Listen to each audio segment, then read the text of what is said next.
You're one of other parents who've been in touch regarding, let me call it, religious and sex education in primary and secondary school. What happened was on April 15th, the Flourish, Relationships and Sexuality programme, which was developed by the Irish Catholic Bishop Conference, was published online, and this is already live on some schools' websites. So this is coming in unless we actually act against this.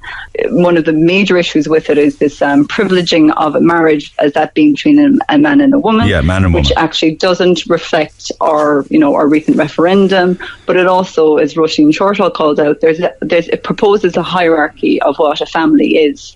And at the very bottom of that is anyone who's bereaved, who's a single parent, and anyone from the LGBTQT community. It's another way of excluding children that potentially are coming in and carrying maybe hurt in some cases if there's bereavement or a breakup. And it's exacerbating that when you're privileging a particular view of what a family is. And it's a heteronormative view. Like we're growing, we're adjusting, we're becoming a more inclusive society. And this to me is a retrograde. One of the issues with the RSE programme as it stands, Relationships and Sexuality Education programme, is that there's this recognition that by the Department of Education that the ethos of the school can determine how the content is treated. The National Council for Curriculum Assessment is undergoing a massive overhaul of relationships and sexuality education. Jess Casey in The Examiner has written a brilliant piece on this on the 4th of May, going through the full consultation process.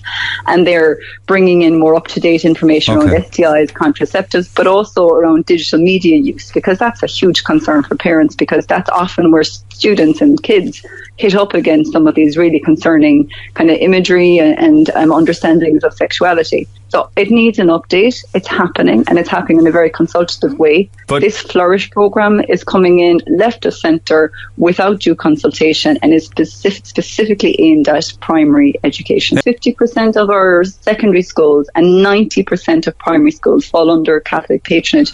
It's a big issue. But they're all publicly funded schools. So Absolutely. It's the government and the taxpayers paying to keep these Catholic primary and secondary schools open.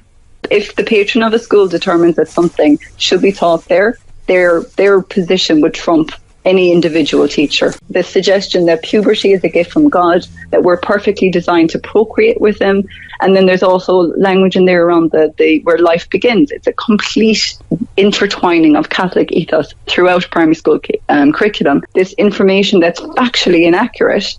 And at the same time, we're wasting class time on religious indoctrination when they could actually be learning something really practical about consent and about bodily autonomy, which would serve them well in their future lives. And do you think this would be reversed? I know that Leo Varadkar has weighed in on it. So has Education Minister Norma Foley. It's been so weak, Neil. Like all they've said is that if we need to bring in legislation, we will. There is an objective education bill sitting in the Dáil since 2018. That's your legislation. Get that enacted. And this is already on schools' websites. I don't think it's a case of will it come in. We need parents talking to TDs, we need parents talking to schools, we need parents talking to their local media and absolutely objecting to this. And I think it's fine to have it in religious instruction, in religion class, but not in other subject areas. And nothing's as essential as relationships and sexuality education. It's crucial for our future society to get this right.